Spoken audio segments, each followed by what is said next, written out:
C'est ce qu'on a commencé à voir. On s'est dit, il est beau d'aller prêcher, il est beau d'aller porter l'évangile. Mais on s'est dit aussi que ce n'est pas dans n'importe quelle condition et n'importe comment. Amen. Donc le Seigneur veut nous former et veut nous amener dans une posture, une stature de lumière. Amen. Et c'est ce qu'on a commencé à voir depuis 2 semaines. Et donc le message de ce soir s'appelle la nécessité de porter du fruit. Donc on avait parlé déjà de certaines nécessités la semaine dernière, de choses qui étaient importantes. Amen. Et on va voir ce soir, on va essayer de voir en tout cas, pourquoi il est nécessaire que nous portions du fruit. Je ne sais pas si tout le monde se rend compte que c'est une nécessité. C'est une nécessité. C'est nécessaire. Si nous ne portons pas de fruits, c'est qu'il y a un problème. Mais nous ne voulons pas porter n'importe quel fruit non plus. Parce qu'un arbre peut porter de bons fruits, mais il peut aussi en porter de mauvais. Donc nous avons à étudier quel genre de fruits nous portons. Amen. Quel type de fruit. Est-ce que c'est du bon fruit? Est-ce que c'est du mauvais fruit? J'ai envie de dire, examinons-nous pour étudier la qualité de nos fruits. Amen. Et donc pour commencer, on va prendre la parole en Marc 11, verset 13.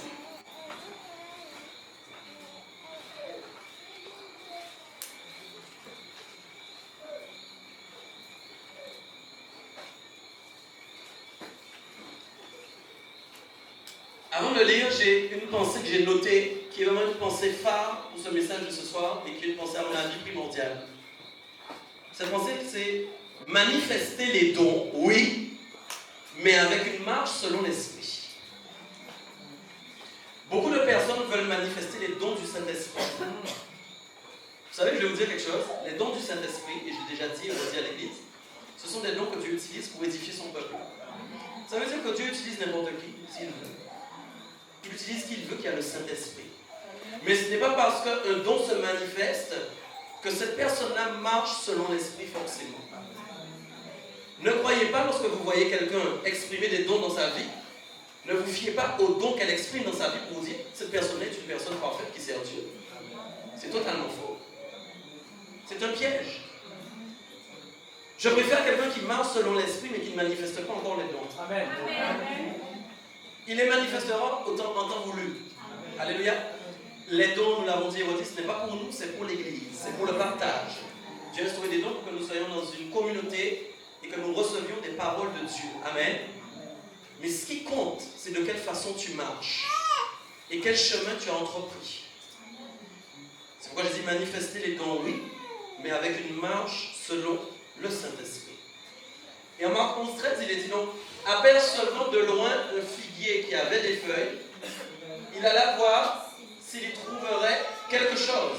Et s'en étant approché, il ne trouva que des feuilles, car ce n'était pas la saison des figues. Et il y a un deuxième passage en Matthieu 21, 19.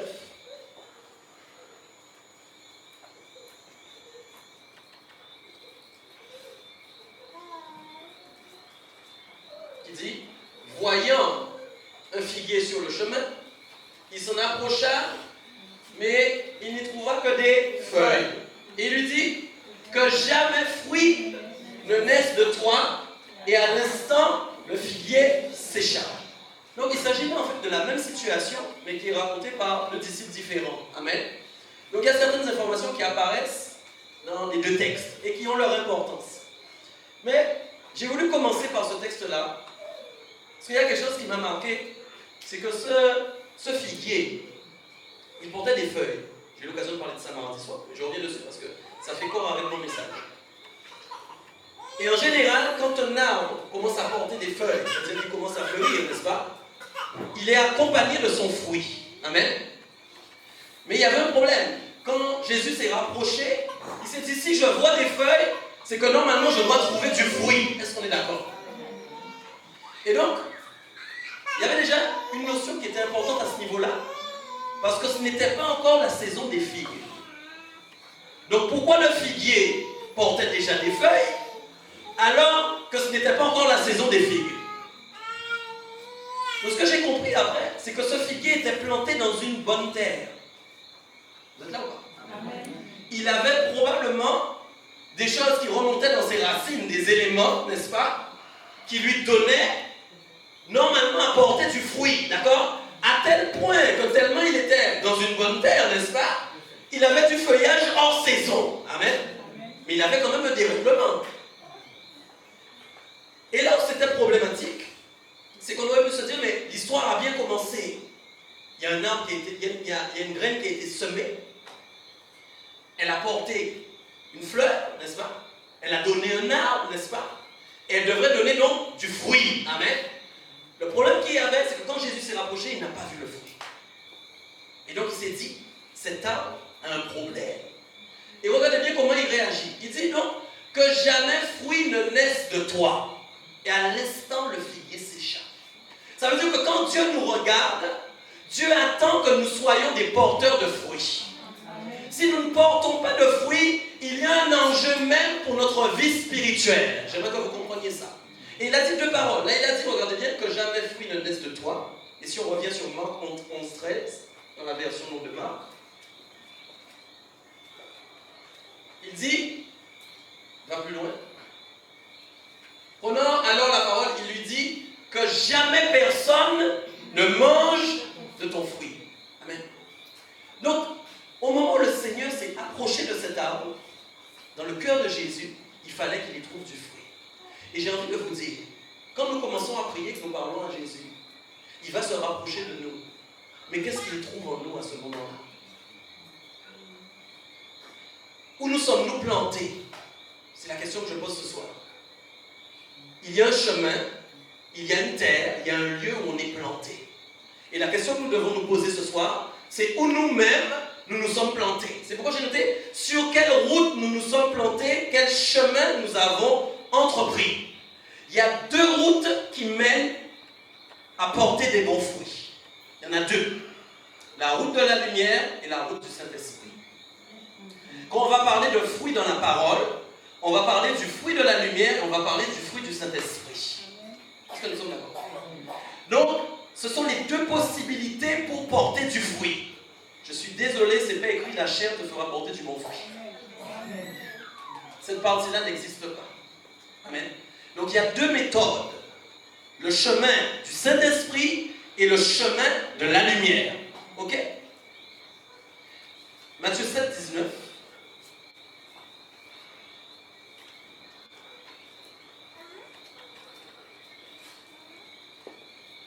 Nous dit, tout arbre qui ne porte pas de bons fruits est coupé et jeté au feu.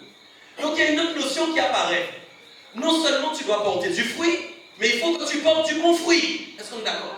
Puisque le texte dit ici que si jamais tu ne portes pas de bons fruits, qu'est-ce qui se passe? Tu es coupé et tu es jeté au feu. Donc ça veut dire que nous devons examiner quel genre de fruits nous portons. Et je vais vous dire, il faut que nous sortions du carcan, qui est très simple ce carcan-là, qui nous dit, j'ai le Saint-Esprit. Le Saint-Esprit se manifeste en moi. Il y a des dons en moi, donc je porte du bon fruit. C'est une erreur. C'est faux. Ce qui va permettre à Dieu de voir si tu portes du bon fruit, c'est ta manière de vivre. Amen. Et ça, les gens, ils n'en veulent plus aujourd'hui. Ils préfèrent qu'on leur parle de puissance. Ils préfèrent qu'on leur parle de dons spirituels. Ils préfèrent qu'on leur parle d'appel. Mais avant d'entrer dans toutes ces choses-là, il faut que tu sois, que tu aies récupéré, du moins que tu aies été transformé, que tu aies récupéré le caractère de Christ. Jésus même, avant de commencer son ministère, la Bible nous a dit, nous l'avons lu la semaine dernière, il a été conduit par le Saint-Esprit pour accomplir cette œuvre. Donc ça veut dire un moment, s'il est conduit, ça veut dire un moment qu'il est sur la route du Saint-Esprit. La question que je te pose ce soir, c'est quel est ton conducteur? Qui te conduit? Qui te dirige? Amen. Si tu as choisi le Saint-Esprit va te conduire sur la route du Saint-Esprit.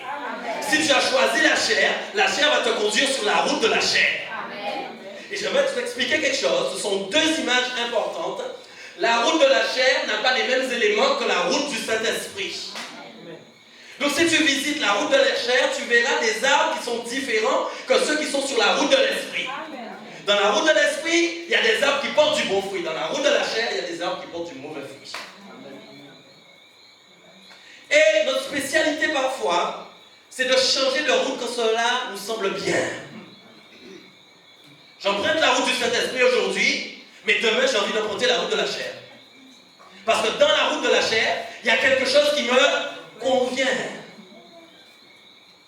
Mais le Saint-Esprit nous a amenés à entrer dans la route du Saint-Esprit tout le temps, mes frères et sœurs. Il veut que nous y soyons tout le temps. Ça, c'est vraiment une introduction que je fais avec vous. Et en Luc 6, 43, le type de fruit, donc le bon fruit, ce n'est pas un bon arbre qui porte du mauvais fruit, ni un mauvais arbre qui porte du bon fruit. Alléluia. Ça veut dire à un moment, si tu es un bon arbre, tu dois porter du bon fruit. Et la parole nous dit qu'on ne peut juger qu'au fruit. C'est pourquoi, quand nous apprenons à faire connaissance avec quelqu'un, ce n'est bien qu'après que vous connaîtrez le fruit de cette personne. Pourquoi? Un arbre, un fruit, il a un temps de maturité, n'est-ce pas? Il faut qu'il y ait des mois qui passent pour que tu vois quel genre de fruit ça va être. Tu sais, les gens aiment bien les mangues ici. Bon, je prends toujours l'exemple des mangues. Quand on est litchi, vous changez.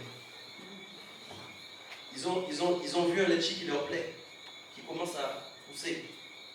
Tu connais bien? Tu dis oui. Et ils le regardent chaque jour, n'est-ce pas? Et ils disent, vivement qu'il soit prêt pour que je puisse le déguster. Mais la chose qu'il y a, tu le vois bien, mais tu ne sais pas comment il va finir. Et ça se trouve, quand tu vas arriver devant ce litchi que tu surveilles depuis si longtemps, tu vas dire, mais ça alors. Quand tu vas l'ouvrir, il est pourri à l'intérieur. Et tu avais tellement envie de le manger. C'est la même chose dans le monde spirituel. Vous découvrez les choses au fur et à mesure, mes frères et sœurs. C'est pourquoi la Bible dit qu'il ne faut pas se méfier les uns des autres. Mais nous ne nous confions pas en l'homme. Mes frères et sœurs, c'est important ce que je vous dis. Souvent, le zèle nous amène à nous confier rapidement. Mes frères et sœurs, c'est une erreur. Apprenons à prendre du recul pour observer quel fruit porte cette personne. On est d'accord? C'est important. Moi, je prie au nom de Jésus que nous soyons accompagnés que de personnes qui portent du bon fruit. Amen. Alors, je vais entamer vraiment mon message. Donc, sur le premier point, la route de la lumière, parce que j'ai parlé de deux routes ce soir. La route de la lumière, la route du Saint-Esprit. Et pour ce faire, on va aller en Éphésiens 5, versets 8 et 9.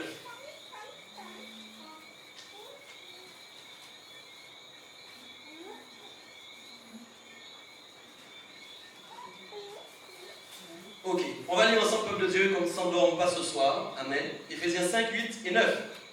Autrefois, vous étiez... Écoute-moi, la Bible commence par autrefois. Ça veut dire que normalement, tu n'es plus censé être ténèbres. Amen. Si tu es encore dans les ténèbres, excuse-moi de te le dire ce soir, mais c'est de ta faute. Amen. Ça ne peut pas être de la faute de Dieu. Autrefois, c'est pour le passé. Vous étiez ténèbres, et maintenant, voilà ce que vous êtes devenus. Vous êtes lumière dans le Seigneur. Mais attends, tu ne te fais pas lumière toi-même. Pas la peine d'aller à Weldon acheter des ampoules et les coller sur ta tête. Hein. Ça ne servira à rien. Le seul moyen de devenir nous-mêmes une lumière, il faut être dans le Seigneur. Mais est-ce que nous sommes tout le temps dans le Seigneur? Dans le Seigneur, ça veut dire quoi? Que déjà tu es dans sa parole. Dans le Seigneur, ça veut dire quoi? Ça veut dire que tu as une vie de prière. Dans le Seigneur, ça veut dire quoi? Que tu as une vie de piété. Chaque fois que Dieu te regarde, il voit en toi quelqu'un qui honore Dieu dans tous tes faits et gestes. Ce n'est pas seulement quand tu viens à l'église. C'est chaque jour de ta vie que Dieu observe ça. Et tu dis, je suis dans le Seigneur. Pourquoi? Parce que je ressemble au Seigneur. Arrêtons de ressembler au feuilleton que nous regardons. C'est la vérité. Arrêtons de ressembler à ce que le monde, du moins, à ce que le monde veut qu'on ressemble. Oh, ma phrase. Arrêtons de regarder ce que le monde nous propose pour lui ressembler. Merci Seigneur. Amen. Le monde veut nous empêcher d'être dans le Seigneur. Est-ce que vous comprenez ça? Donc le monde va vous proposer un programme pour que vous ne soyez pas dans le Seigneur. Donc il dit, vous êtes des lumières donc dans le Seigneur, marcher comme les enfants comme des enfants de lumière. Donc il dit, écoutez, non seulement tu dois être dans le Seigneur, mais maintenant il y a une autre donnée qui est là. Il faut que tu marches. Mais il t'a pas dit de marcher comme toi tu as envie. Il te dit maintenant, je te dis il faut que tu marches, mais maintenant je vais t'expliquer de quelle manière tu dois marcher. Souvent nous voulons marcher, mais avec notre manière. Il dit, voilà comment vous devez marcher. Marchez comme des enfants de lumière. S'il y a des enfants de lumière, ça insinue aussi qu'il y a un Père des lumières. Alléluia. Et le Père donc de la lumière, j'ai dit, regardez bien, quand il a créé même la lumière, il était lui-même le Père des étoiles, de la lune et du soleil. Alléluia. Et il a toujours voulu que le soleil éclaire les ténèbres, que la lune éclaire cette terre. Parce qu'il savait, comme je l'ai dit, que si la terre était dans le noir, ça n'irait pas. Donc la lumière a un impact particulier dans ce monde. C'est pourquoi on doit trouver des lumières dans l'église. Parce que si on n'en trouve pas, il n'y aura pas de miracles et de prodiges qui vont s'opérer. Amen. On doit les trouver. Donc il faut qu'on ait des gens qui soient motivés et zélés pour se dire, je veux marcher comme un enfant de lumière. Tu ne pourras pas apprendre à marcher toi-même. Ton propre enfant, tu es en train de l'éduquer pour qu'il marche. Donc qu'est-ce que tu fais? Si tu entends dire que tu deviens un enfant de lumière, tu vas aller consulter le Père des Lumières pour savoir comment tu dois marcher pour devenir un enfant des Lumières. Tu consultes le Créateur par l'intermédiaire de Christ. Amen. Et il dit encore plus loin, car le fruit de la lumière, c'est là où ça devient intéressant, consiste en toutes sortes de bonté, de justice et de vérité. Amen. Oh. Donc ça veut dire que quand, écoute-moi, tu es sur une route qui s'appelle la route de la lumière. Alléluia. Mais dans cette route, tu vas trouver des choses qui vont t'apprendre à devenir bon. J'ai une mauvaise nouvelle, tu n'es pas encore bon. Tu vas trouver des choses sur cette route qui vont t'amener à être juste. Tu n'es pas encore juste. Tu es en train d'apprendre à devenir juste. Tu vas trouver sur cette route la vérité. Alléluia. Parce que Dieu veut nous apprendre à marcher dans la vérité. Parce que nous savons que tout ce qui est caché est ténèbres. Alléluia. Et alors nous cherchons une marche de lumière. Donc ça veut dire, il n'y a rien que nous faisons qui doit être caché, mes frères et mes sœurs.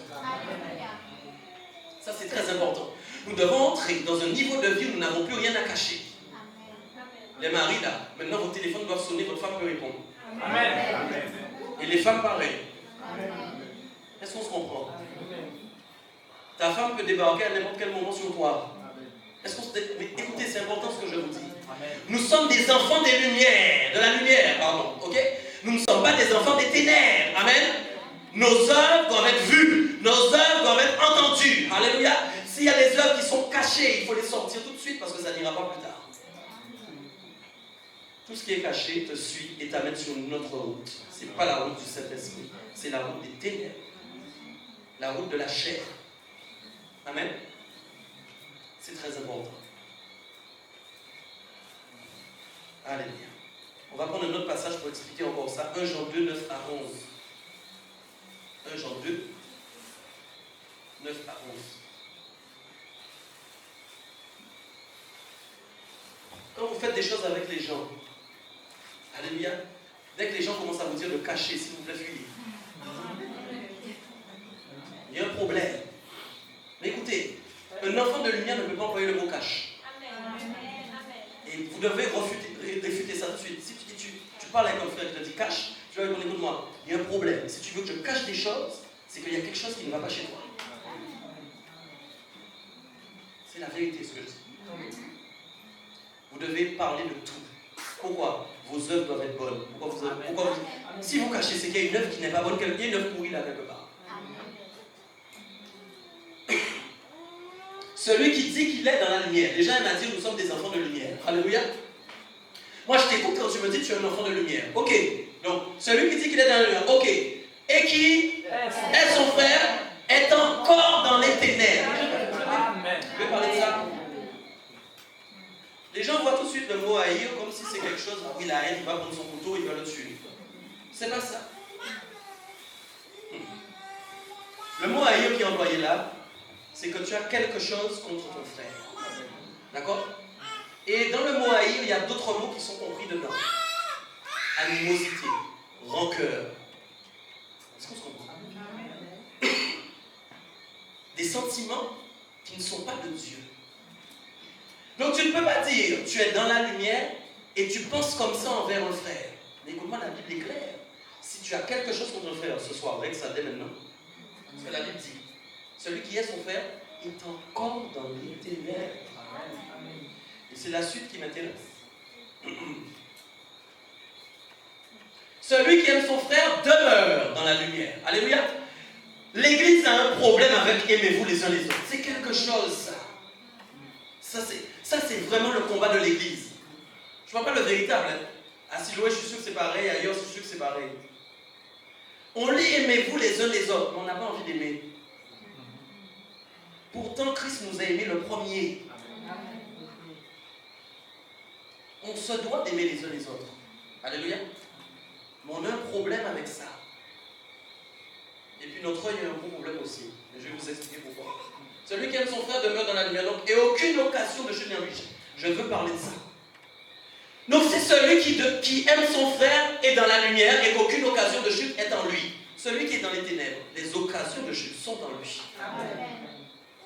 Ce qui est valable pour l'un est valable pour l'autre. Ne soyez pas étonnés. Là, je vais parler sérieusement. Vous venez à l'église, et puis il va falloir que vous regardez, vous avez une dent contre lui. Vous ne voulez pas régler ça. Moi, j'ai une histoire de frère qui m'a dit, il voit quelqu'un, quand il voit cette personne-là, il a envie de lui donner des coups, je ne sais plus, de la gifler ou je ne sais plus. J'ai dit à son frère, mais il faut vraiment que tu ailles demander pardon à cette personne. C'est un problème. Ce qu'il y a, c'est que quand tu es ton frère, quand tu es dans les ténèbres, la Bible te dit, tu as une occasion, il y a une occasion de chute en toi. C'est quoi? Comme tu es dans les ténèbres, tu ne peux pas être accompagné des éléments de la lumière dans ta vie. Donc, résultat, qu'est-ce qui se passe? Mais là, je comprends. Mais celui qui est son frère est dans les ténèbres, disons, il marche dans les ténèbres. Ça veut dire, écoute, tu as le Saint-Esprit, hein, mais tu n'es plus dans le chemin de la lumière. Ouais, c'est sérieux ce que je suis en train de dire.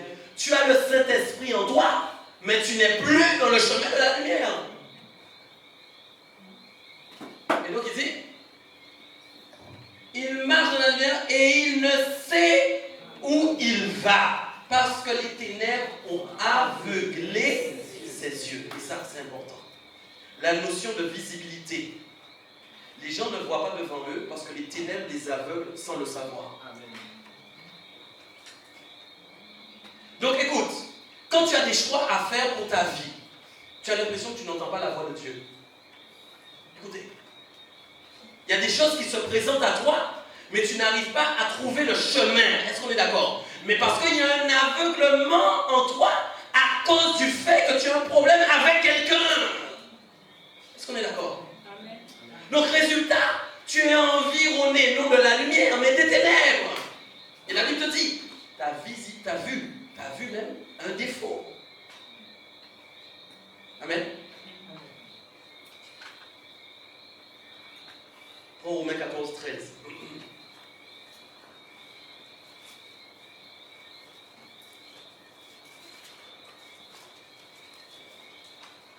Et ça, c'est une clé spirituelle qui est importante. Le jugement. Voilà ce que le verset nous dit.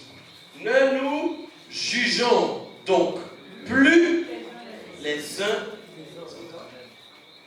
Je vais appuyer ça pour l'église de Véritable parce que depuis que je suis en prière, je sens qu'il y a des problèmes sur ça.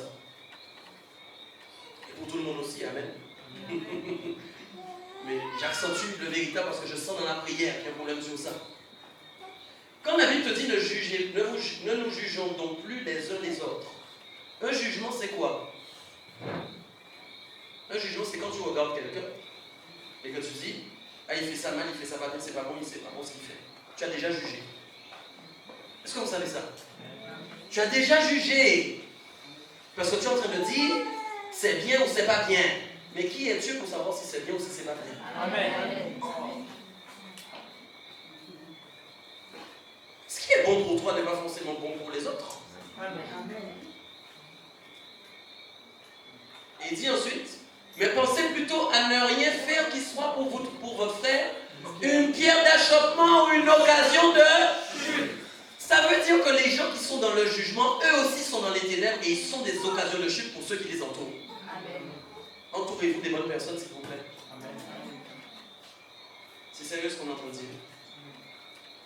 Pourquoi? La Bible te dit, pensez plutôt à ne rien faire qui soit pour vous faire une pierre d'achoppement ou une occasion de chute. Ça veut dire que notre manière de parler avec un frère qui est à côté de nous, qui entend ça, qui lui est faible dans la foi, tu ne sais pas comment il va réagir. Et tu ne sais même pas si tu n'es pas en train de le couler.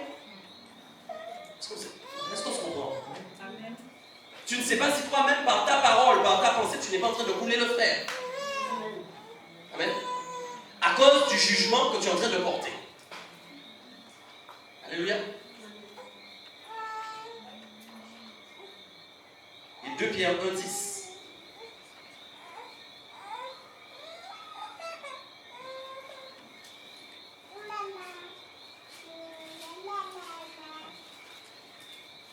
Pierre 1,10 nous dit, disons ensemble, c'est pourquoi, frères, appliquez-vous d'autant plus à affermir votre vocation et votre élection. Écoutez-moi, vous êtes voués à vivre dans la lumière, c'est ça votre vocation. Deuxièmement, vous avez été élus par Dieu. Vous savez ce que ça veut dire? Dieu a dit oui, je t'accepte. Alléluia. Dieu a voté pour toi. Est-ce qu'on est d'accord? Dieu a dit, lui là, je l'accepte. Alléluia, j'ai mis mon bulletin. Amen. Mais nous avons reçu une vocation. Nous avons reçu une élection. Mais il nous faut les affermir, peuple de Dieu. Est-ce qu'on est d'accord? Pour garder et pour rester des lumières. Alléluia. Tu ne dois pas être une lumière seulement le jour de ton baptême, voyons. Ni dans la première semaine qui a suivi. Mais tu dois être tout le temps une lumière qui éclaire les autres. Alléluia. Donc ça veut dire que tu vas te battre par rapport à ta vocation et à ton élection. Alléluia. Parce que tu n'es pas n'importe qui. Tu as été élu par Dieu. Amen. Donc si tu as été élu par Dieu, tu ne peux plus retourner à ce que le monde te proposait. Alléluia. Tu ne peux plus retourner à ce que ta chair te dictait. Alléluia. Mais tu dois rester dans la nouvelle vocation que tu as. Et ta nouvelle vocation, c'est marcher par l'esprit et être un enfant de la lumière. Les gens se battent avec ça alors que c'est déjà réglé. Tu es voué, tu es appelé, peuple de Dieu. Alléluia. Tu n'es pas n'importe qui. Donc c'est vraiment important. Et il y a une parole qui a son importance capitale. Car en faisant cela, vous dormez pas, peuple de Dieu. Vous ne broncherez point. Ça veut dire quoi? Vous ne chuterez point. La Bible dit qu'il faut prendre garde à ne pas tomber. Nous sommes d'accord? Mais Dieu est en train de te dire qu'il y a un moyen de ne pas tomber. En gros, Dieu te dit, si tu marches par la chair, tu vas tomber. Alléluia. Mais si tu marches selon l'esprit, tu ne tomberas pas. Alléluia. Donc, il faut que tu te battes pour affermir ta vocation. C'est important. Et on va voir un point, le déclenchement de la lumière par la foi. Et on va venir en... Excusez-moi. 2 Pierre 1, verset 3.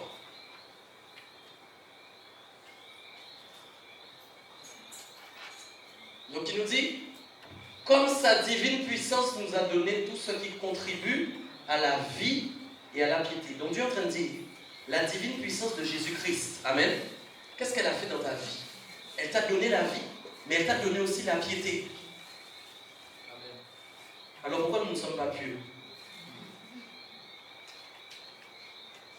Dieu même dit lui-même que la puissance qui s'est manifestée dans notre vie a amené la vie en nous, mais a amené la piété. Amen.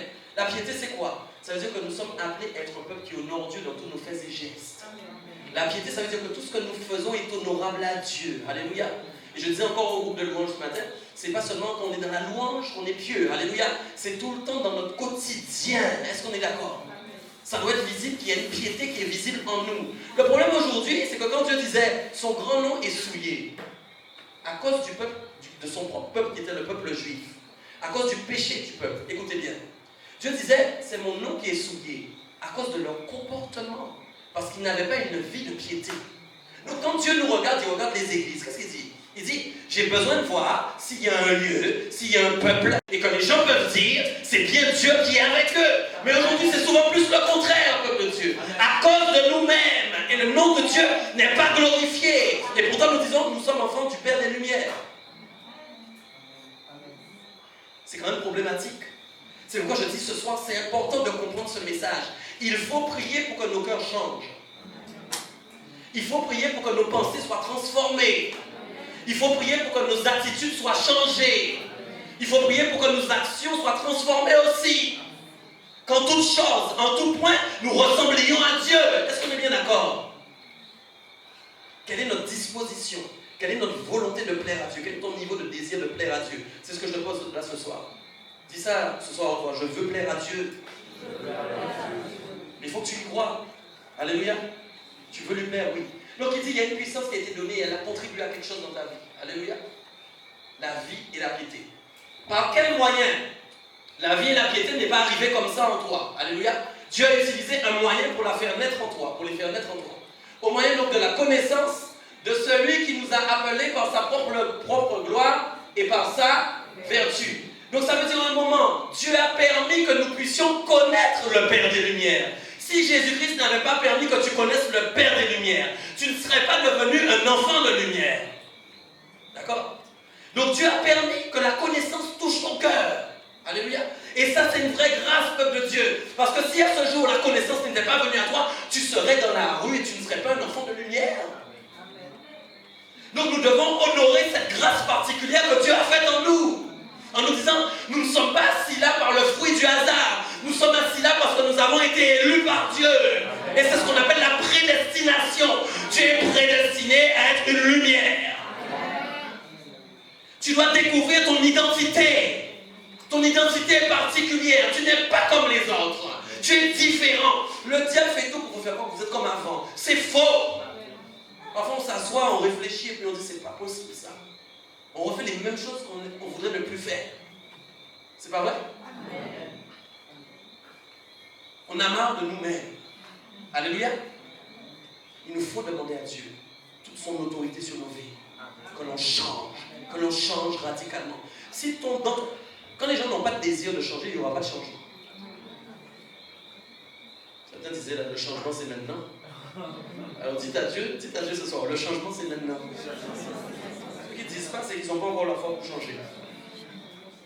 Donc il dit, au moyen de la connaissance de celui qui nous a appelés par sa propre gloire et sa vertu continue. Celle-ci, donc ça veut dire quoi? Cette connaissance que Dieu nous a donnée, elle nous assure, ces choses-là nous assurent la connaissance, la gloire de Dieu, sa vertu nous assure des choses. Celle-ci nous assure de sa part les plus grandes et les plus précieuses promesses. Oh, les gens vont s'assurer pour que leur grande maison et leur grande villa, quand elles vont prendre feu, pour qu'ils récupèrent les sous. Alléluia, c'est vrai ou pas? Mais Dieu a mis une assurance pour toi. Des promesses. Et elles sont grandes et précieuses. La première promesse que Dieu t'a faite, c'est que tu deviennes un enfant de lumière. Amen. Et ça n'a pas de prix. Alléluia. Ça n'a aucun prix. Donc celle-ci nous assure de sa part les plus grandes et les plus précieuses promesses, afin que par elle vous deveniez participants. Oh. Tu n'étais pas appelé à participer au départ. Peuple de Dieu, je vais reprendre ma phrase, j'ai l'impression que vous ne me comprenez pas parfois. Les gens font une fête, mais ils ne t'appellent pas forcément à participer avec eux. C'est bon ou pas? Quoi? Vous allez à toutes les fêtes? Les gens font des fêtes, mais ils ne t'appellent pas forcément pour participer avec eux. Quoi? Et j'ai encore une autre nouvelle pour toi. Dieu ne t'avait pas appelé à participer. Hein? Il avait appelé le peuple hébreu, qui est devenu ensuite peuple juif. Tu as été greffé. Et tu es devenu participant. Alléluia. Donc il dit, afin que vous deveniez participants, mais les gens veulent participer à quoi? Ils veulent participer à puissance. Ils veulent participer à gloire. Ils veulent participer à ce qu'on voit. Ils veulent participer aux manifestations. Mais c'est pas ça, non? On a un évangile qui est prêché parfois, qui est masqué à cause de ces choses-là. L'évangile qui doit être prêché aujourd'hui, le voilà, l'évangile de ce siècle. Pour devenir, j'ai une mauvaise nouvelle pour les gens qui cherchent la puissance. Participants de la nature. Et la nature divine, c'est quoi? C'est pas ta nature charnelle. Divin. Ce qui est divin n'est pas sur la terre, mais ce qui est divin est dans le ciel. Ça veut dire que tu participes à quelque chose qui n'est pas ici-bas, mais qui est en haut. Oh.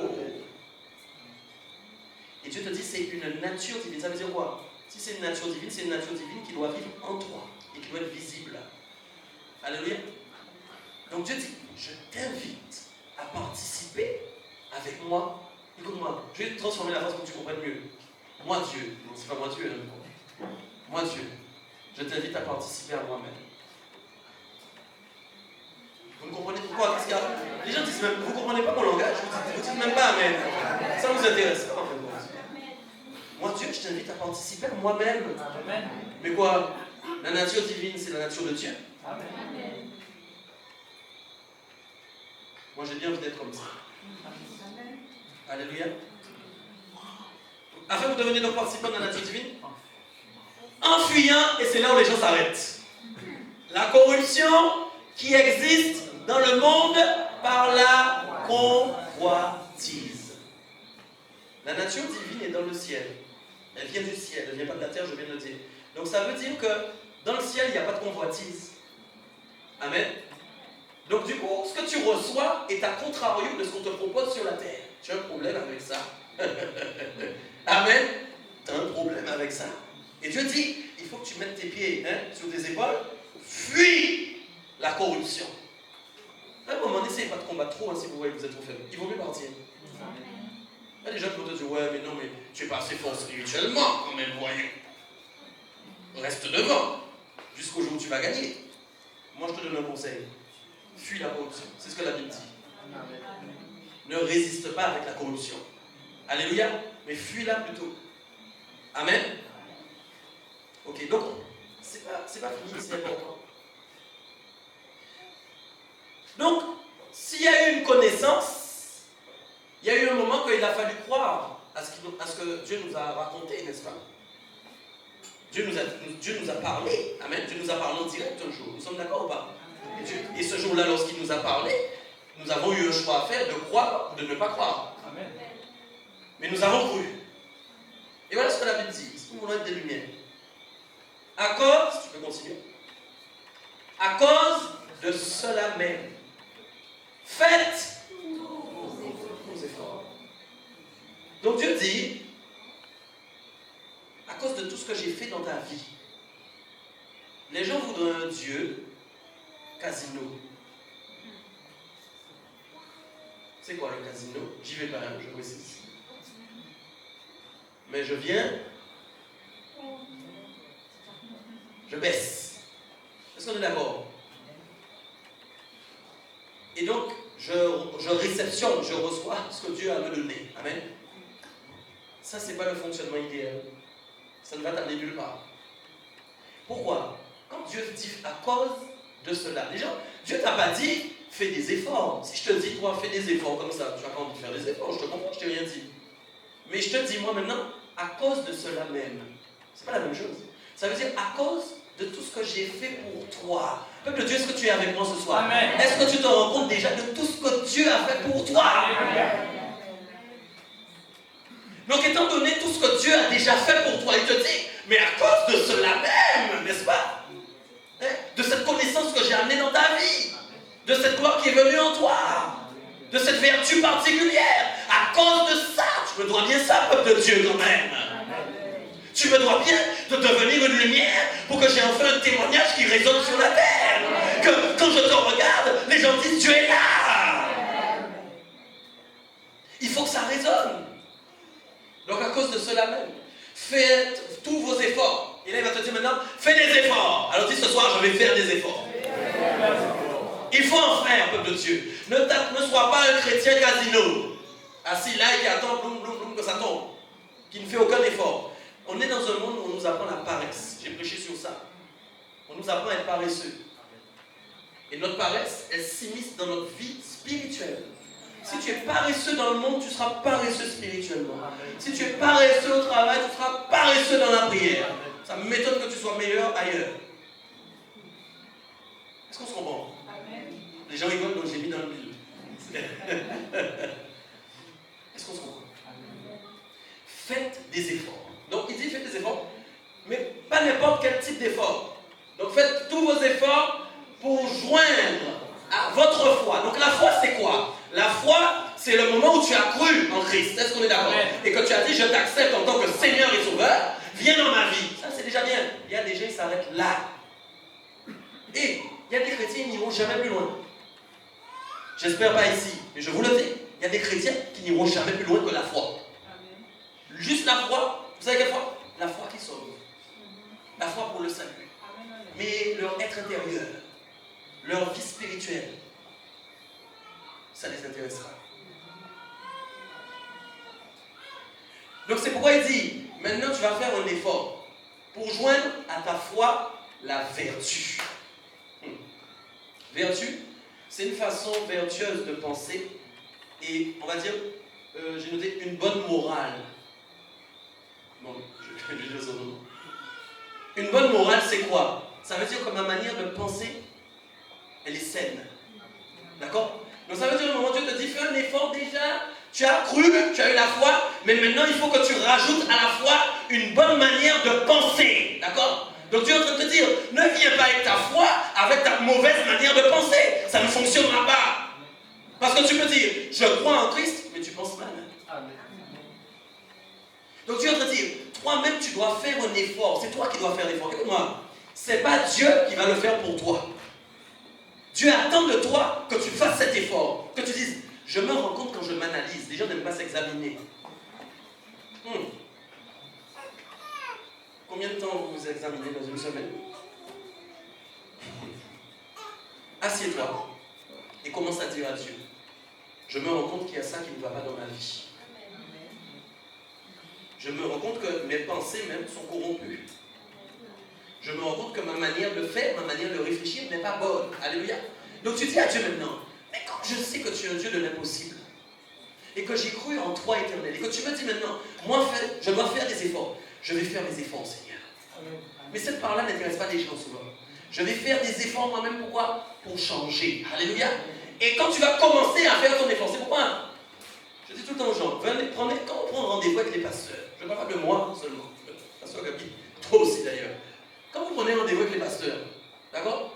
N'attendez pas que les pasteurs fassent tout pour vous. Mais non, mais c'est une terrible erreur ça. Vous savez pourquoi? Parce que les pasteurs même vont s'épuiser. Dieu va pas répondre. Parce que Dieu lui-même attend de voir ta part. Amen. Il attend de voir qu'est-ce que toi tu veux faire. Est-ce qu'on est d'accord? Donc quand tu observes qu'il y a quelque chose qui ne va pas, tu dois faire l'effort toi-même pour que les choses changent. Et Dieu qui va voir que tu es en train de faire l'effort, il va agir à ce moment. Amen. Il agira à cet instant. Les gens auraient préféré dire, ne faites aucun effort, la foi viendra, la vertu tombera. Ça aurait plus, hein? C'est pas fini. Alors quand tu commences, écoutez, quand maintenant tu as eu la foi, et que maintenant tu as commencé à rajouter la vertu à ta foi, donc tu commences à avoir une foi, oui tu crois en Dieu, mais en plus tu commences à avoir une manière de penser qui est bonne. Alléluia, Dieu va dire autre chose. Maintenant tu vas ajouter quelque chose. Continue. On est où là? Ah oui, tu n'as pas le même. Autant mieux. D'accord. Alléluia. Donc à la vertu, la science ou encore la connaissance. Alléluia. Donc une fois que tu as la foi, que maintenant tu as mis la vertu, alléluia, mais tu ne vas pas t'arrêter à ça. Écoutez-moi, ce que Dieu dit ce qui est dit dans cette parole, dans ce texte, c'est très important. Ce sont des indications pour atteindre la nature divine. J'espère que vous avez compris ça. Amen. Ce sont des indications pour atteindre le stade de lumière dont on est en train de parler. Alléluia. Sans ces choses-là, tu ne peux pas acquérir le stade de nature divine. Alléluia. Donc il dit, à votre foi la vertu. À la vertu donc, la connaissance et la science, si on veut. Okay? Donc la connaissance c'est quoi? C'est la connaissance de Dieu. Amen. Amen.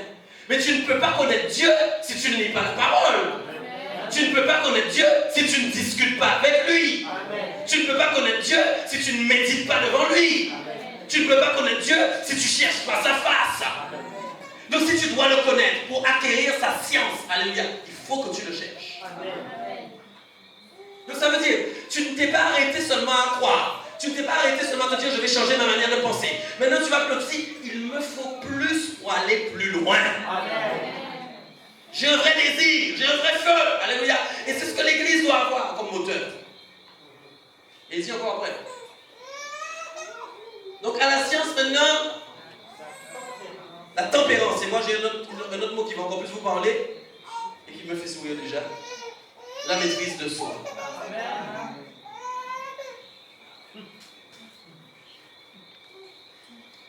Dans maîtrise de soi, il y a deux mots. Maîtrise et soi. Quand les gens ont des maîtrises, c'est qu'ils ont passé un cap. Ils sont des experts. Nous sommes d'accord ou pas? Si tu t'arrêtes au bac, tu n'es pas pareil que celui qui a une maîtrise. On est OK? Donc quand tu maîtrises ton sujet.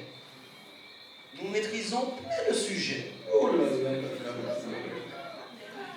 La maîtrise de la critique. La maîtrise du jugement. La maîtrise, on dit encore le mal parlant.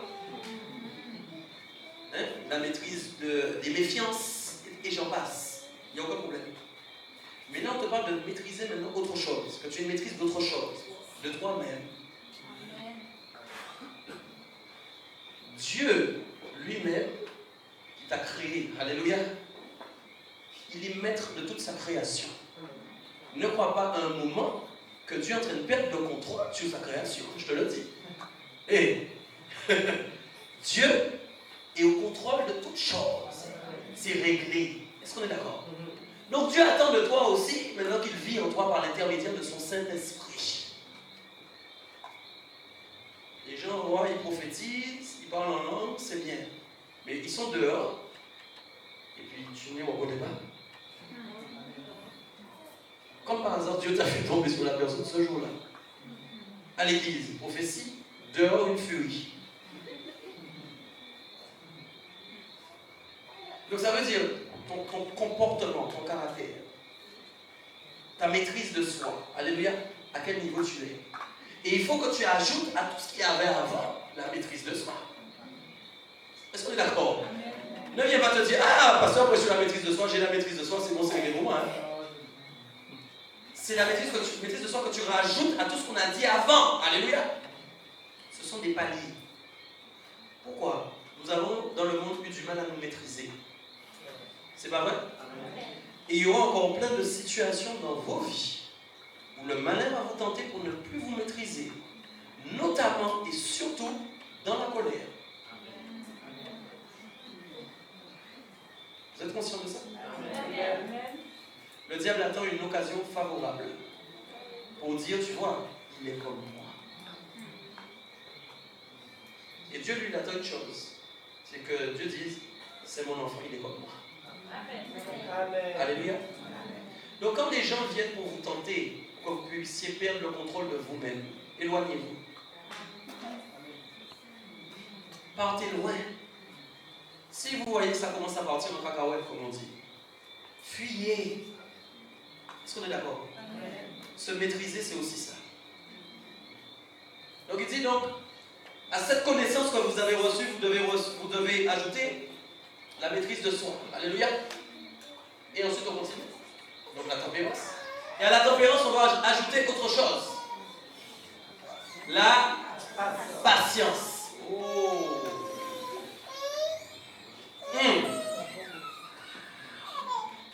Ça va?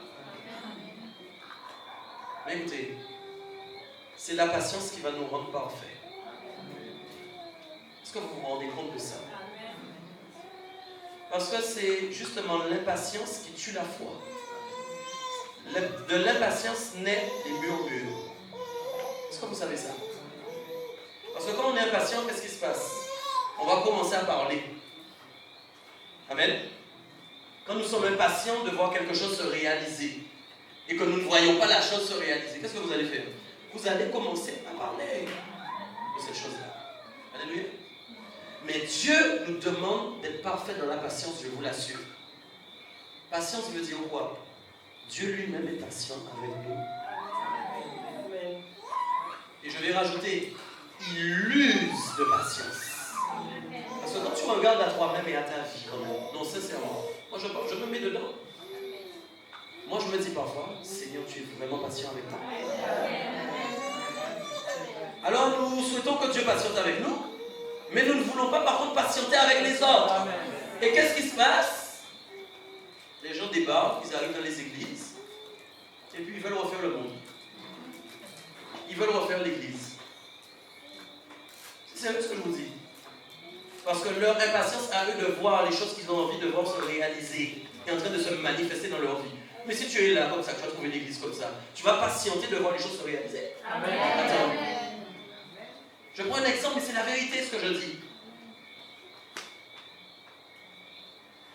L'impatience qu'on a envers les autres. Tu regardes ton frère et tu dis en toi-même, oh, mais pourquoi cette sœur-là n'est pas comme ça? Mais gloire à Dieu qu'elle soit reconnue. Pourquoi? Je ne parle pas des péchés. Je ne parle pas des choses graves.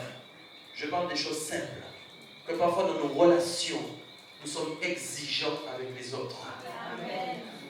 Et c'est la vérité. Et j'ai envie de rajouter, de surcroît dans le monde chrétien. Les gens font un excès par rapport à la liberté qu'ils ont en Christ. Mais c'est la vérité. Comme nous sommes libres en Christ, nous avons le droit d'être exigeants avec les gens. C'est la vérité. C'est faux ça. N'ayez pas trop d'opinion de vous-même. Et surtout, si vous voyez quelque chose qui ne va pas, priez le Seigneur de changer les gens. Et aimez les gens. Témoignez-leur de l'amour. Il n'y a rien de plus beau que de voir que quelqu'un qui te dérange. Je ne vous parle pas de gros péchés, de problèmes graves. D'accord? Quelqu'un qui, il y a des choses qui ne te plaisent pas. De voir que tu te dis, je prends sur moi et je lui témoigne de l'amour. Ça plaît à Dieu, ça. Ça plaît à Dieu, ça. Est-ce qu'on est d'accord? Ça plaît au Seigneur, ce genre d'attitude. On doit apprendre à faire ça. Alléluia. À être patient les uns envers les autres. Ok, continue. À la patience, on va rajouter encore autre chose. La piété. Notre mode de vie. La question que je pose à l'église ce soir, c'est comment tu vis chaque jour. La piété, être pieux, c'est quoi? Être pieux, je l'ai dit tout à l'heure, c'est quoi? C'est que nous sommes, je vais vous dire le mot, je vais employer qui est pour moi le plus parlant. Nous sommes authentiques. Vous ne comprenez pas le mot authentique peut-être? Nous sommes authentiques. Quelqu'un qui est authentique, c'est quelqu'un qui ne change pas. Quel que soit le lieu où tu vas le rencontrer, c'est le même que tu rencontres. Tu n'as pas l'impression de rencontrer une autre personne. C'est pourquoi les gens, j'ai parlé de ça un jour à l'église, j'ai dit, il ne faut pas que les gens fassent un excès parce que je suis un pasteur cool. J'ai pas dit ça mardi soir, j'ai remis un peu les pendules à l'heure. J'ai dit que j'aurais parlé de ça ce soir, mais bon. Bref, c'est une autre affaire. Mais moi, je vais vous dire, vous devez apprendre à être, vous devez être entier, mes frères et sœurs. Comme vous êtes, c'est comme ça que vous êtes. Je ne parle pas dans un mauvais... Comme vous êtes dans le mal, vous êtes mal. Hein? On est bien d'accord. Nous parlons de piété. Amen. Mais comme vous êtes, vous devez être tout le temps pareil. Amen. Donc quand vous allez me rencontrer dehors, vous n'allez pas rencontrer notre pasteur, non? Est-ce qu'on est d'accord? Ce que vous voyez ici, vous devez le voir à l'extérieur. Alléluia. C'est pourquoi moi-même, je ne vais pas surjouer sur quoi que ce soit. Parce que je suis un homme. Alléluia. Mais je veux plaire à Dieu. Amen. Mais je suis authentique. Alléluia. Et vous devez d'être authentique. N'allez pas vous donner des airs dans l'église, puis que dehors, c'est pas ça du tout. Alléluia. Dieu permet toujours qu'on tombe sur certaines choses ou qu'on entende certaines choses. Je ne m'étendrai pas plus sur ça. Continue. À la piété maintenant, et oui, alors tu sais, vous savez quand Dieu parle, Dieu ne parle jamais au hasard. Il commence par quelque chose et finit par quelque chose. Et ce par quoi il va finir, c'est que c'est pour lui la chose la plus importante. Amen. Et voilà pourquoi il termine. À la piété maintenant, vous allez rajouter l'amour fraternel. Ah, quand il y a des agapés, tout va bien. Amen. Tout va très bien et tout le monde s'entend bien. Mais en dehors des agapés, c'est une autre affaire. Il a bien dit l'amour fraternel. Amen. Donc, dans fraternel, il y a le mot frère. C'est pourquoi qu'on dit j'appelle un frère, je l'appelle mon frère. Ça n'a rien d'anormal. Amen.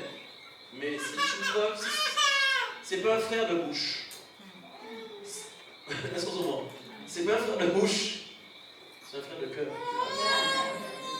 Ça veut dire que dans mon cœur, pour une simple raison, même si je ne te connais pas, parce que tu es venu la première fois ici, et qu'on me dit, tu es un chrétien, Alléluia.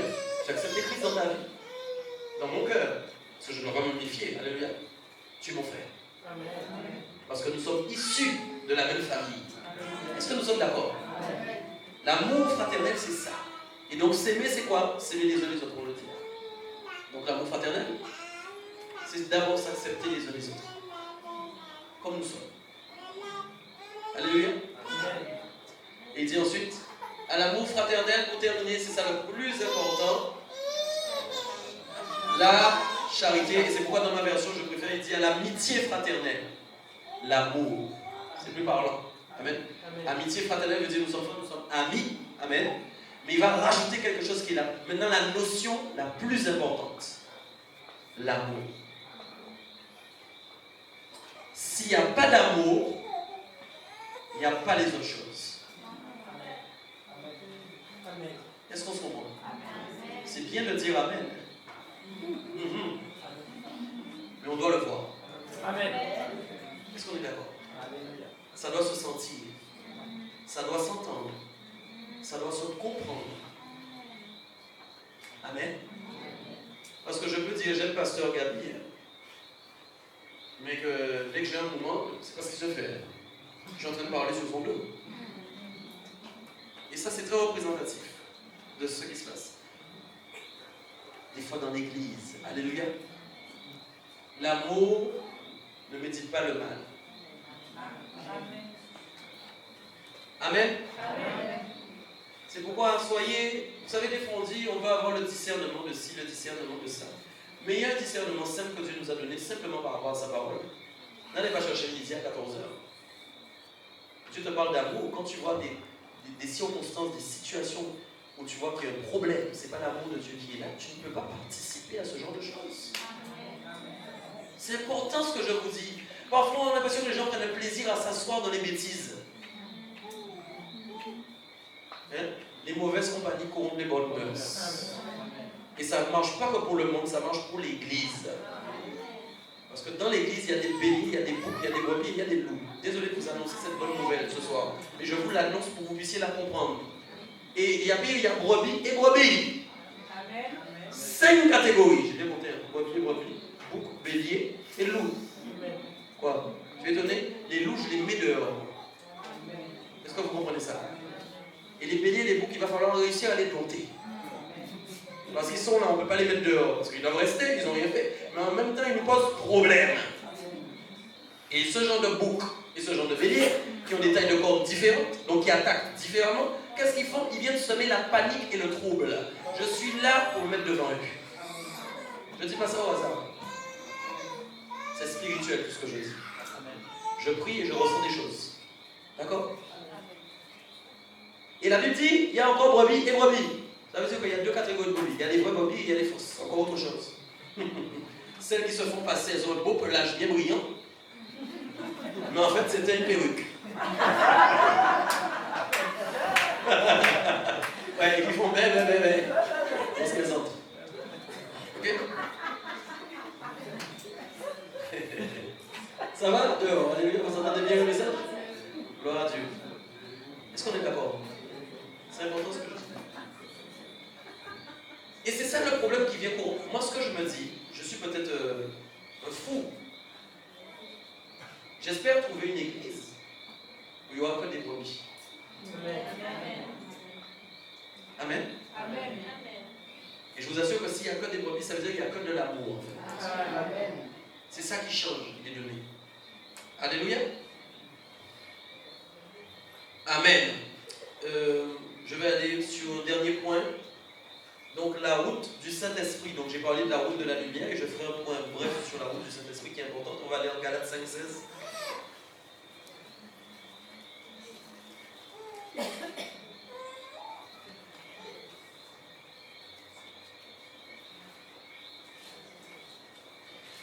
Alléluia, merci Seigneur. Galates 5,16 nous dit, vous êtes vraiment studieux. Je disais au frère Bruno, l'église est de plus en plus studieuse. On a l'impression d'être à l'école. C'est quelque chose ça. L'église, c'est incroyable ça. Galates 5,16. Alléluia, je dis donc, marchez selon l'esprit et vous n'accomplirez pas les désirs de la chair. Donc Dieu te dit, c'est une autre route encore ça. Donc, nous voulons porter du fruit. Je reviens à ce que je disais initialement. Nous avons parlé de nature divine. Et c'est cette nature divine qui nous permet justement de porter du bon fruit, d'être des lumières et de vivre par l'esprit.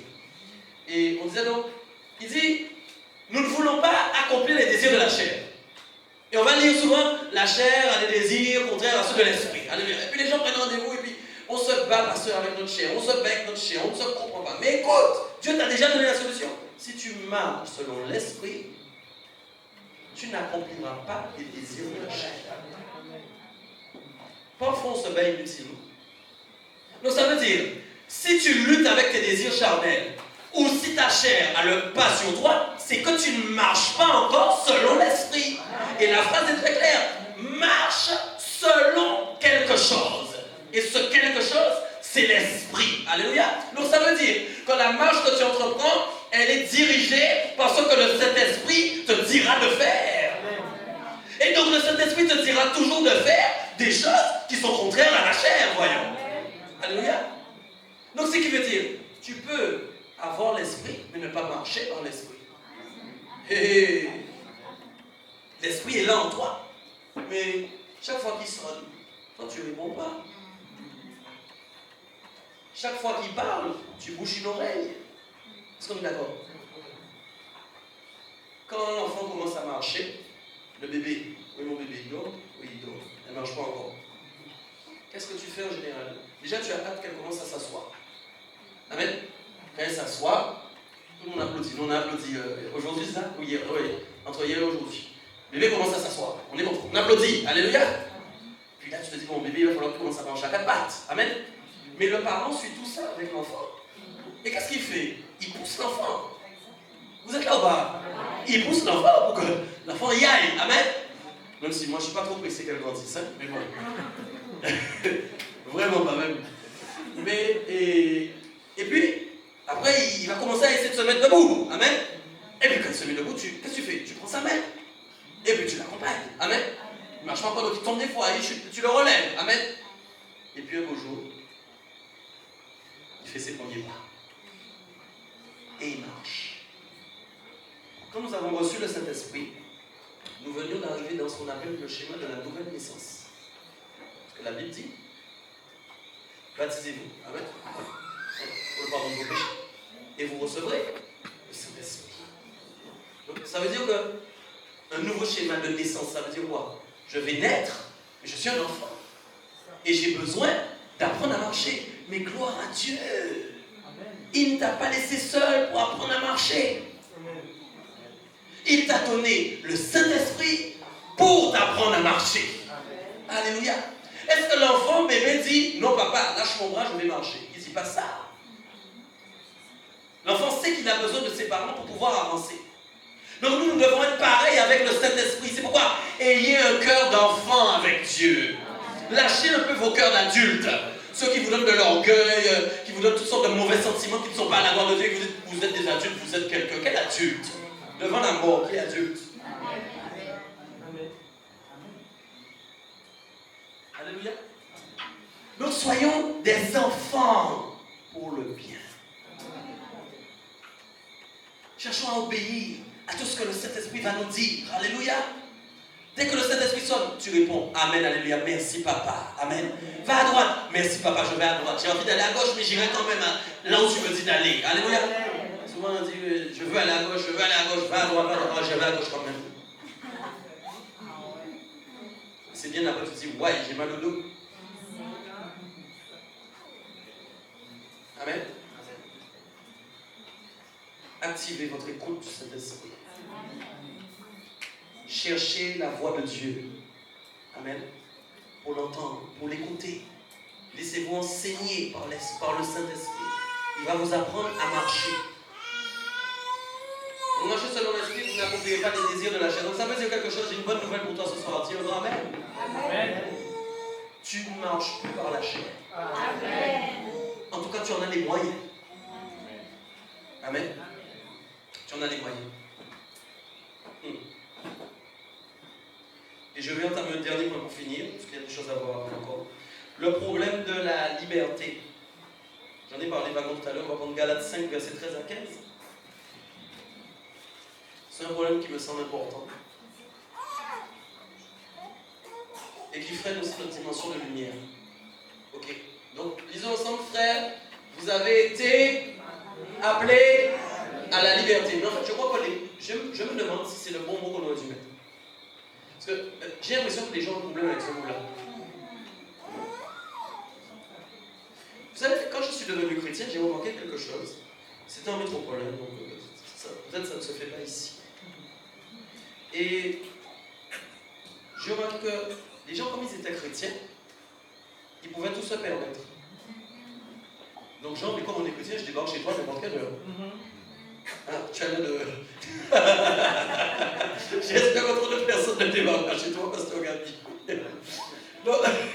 Donc, il débarquait à n'importe quelle heure. Et puis, on s'installe, on va manger le roi.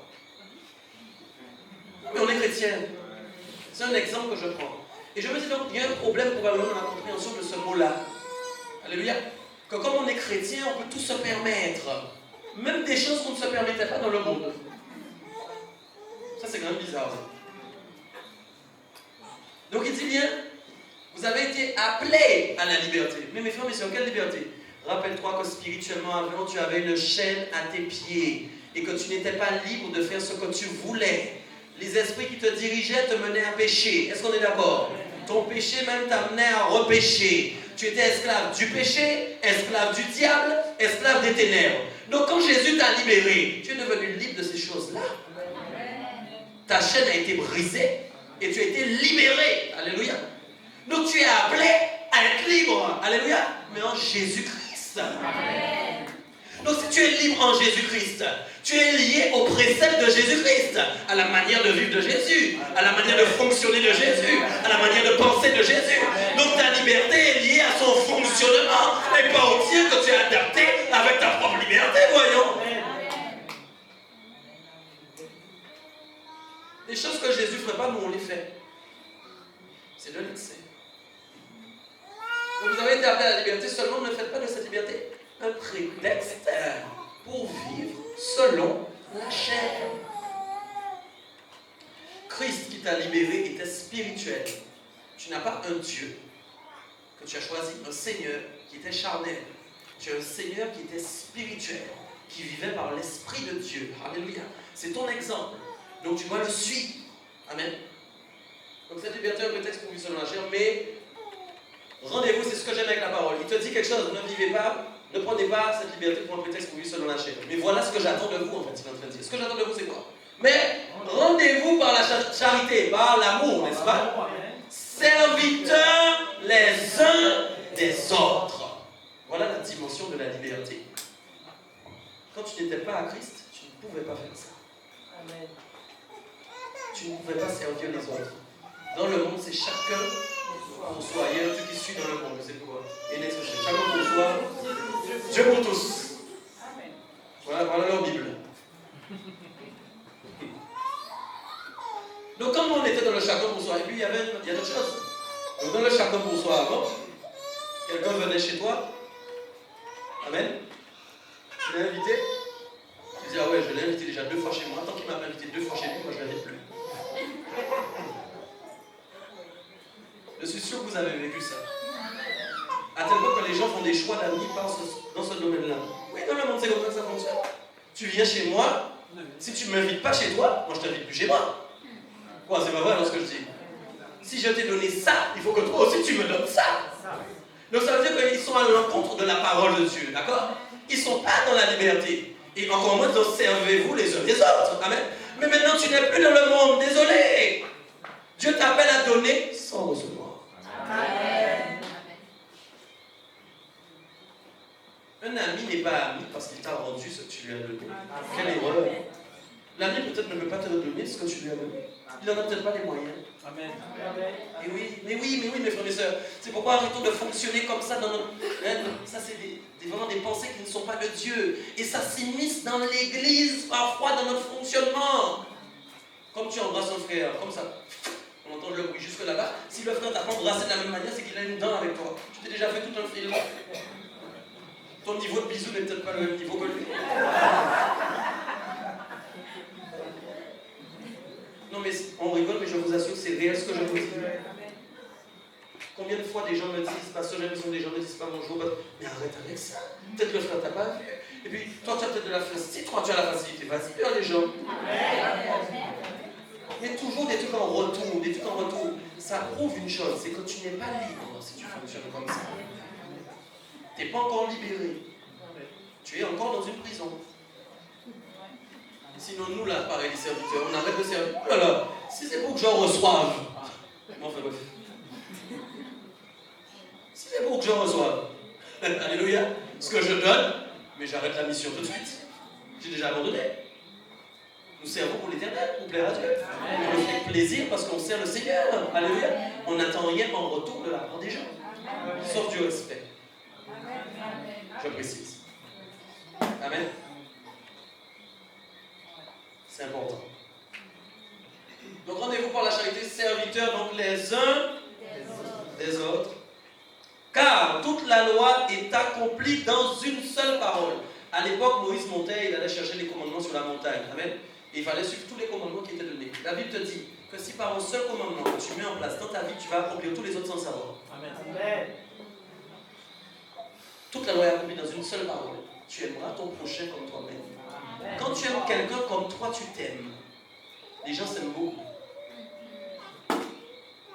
Pourquoi? Ça s'entend dans leur langage. Ils sont sur eux-mêmes. Quand on s'aime beaucoup, c'est qu'on est sur soi-même. On a toujours l'impression qu'il y a quelque chose qui nous arrive. On a toujours l'impression que quelqu'un nous a fait quelque chose. On a toujours l'impression qu'on ne va pas y arriver. Mais vos yeux en fait sont là. Hein? Vos yeux sont là. Vous avez des ressorts. Qu'est-ce qui se passe? Donc vous regardez à vous, et à vous-même, et à vous-même, et à vous-même. Mais Dieu veut que tu te détaches de toi-même. Il a fallu que Jésus s'oublie lui-même. S'il ne s'était pas oublié lui-même, il n'aurait pas été à la croix. Donc toi maintenant, oublie-toi et simplement donne aux autres. Aime les autres comme toi-même tu t'aimes. Est-ce qu'on est d'accord? Quand tu vas commencer à fonctionner comme ça, il y a des choses qui vont se mettre en place dans ta vie. Toi-même, tu ne vas pas comprendre. Naturellement, il y a des choses qui vont découler. Verset 15. Mais si vous vous mordez et vous dévorez les uns des autres, prenez garde que vous ne soyez détruits les uns. Parce que le contraire de l'amour, c'est ça. C'est qu'on commence à médire, à avoir des mauvaises pensées. Et qu'est-ce qui se passe? Eh bien, on va se dévorer. Et nous refusons ça au nom de Jésus. Amen. Dernier point, en Galates 5, 25. Si nous vivons par l'Esprit, marchons aussi par l'Esprit. Ce qui veut dire que tu peux vivre par l'Esprit, mais ne pas forcément marcher par l'Esprit. Eh oui, vivre par l'Esprit, c'est quoi? L'Esprit vit en toi. Il est là. On est d'accord? Donc tu vis toi-même par cet Esprit qui est en toi. Alléluia. Mais maintenant, tu n'as pas encore dit, oui, Saint-Esprit, je marche par toi-même. J'acquiesce. Amen. Je me soumets. Amen. Je dis oui à tout ce que tu me dis de faire. Alléluia. Et ça, c'est important. Et Romains 8, 16 pour finir, pour de vrai.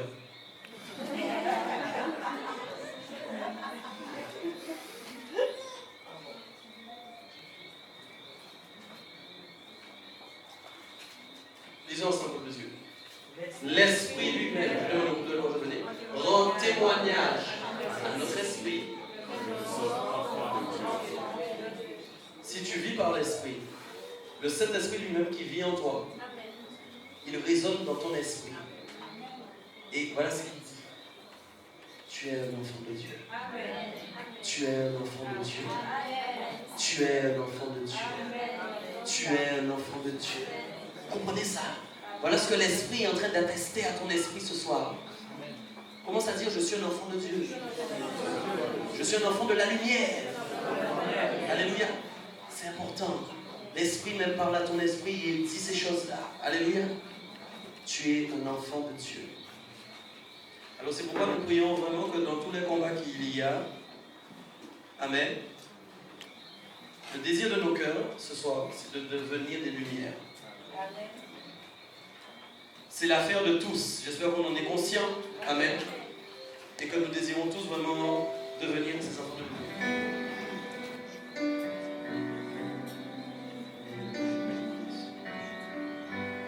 Viens me transformer, viens tout diriger, prends la place qui te revient.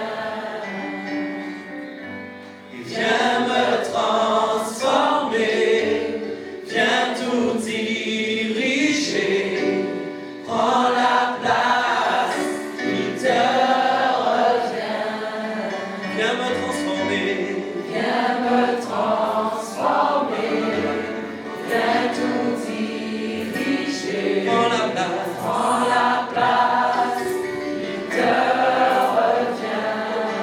viens me transformer, Viens me transformer, et viens tout diriger, prends la place qui te revient. oh, viens me transformer, Viens me transformer, oh, viens tout diriger, prends la place, oh, qui te revient, viens me transformer.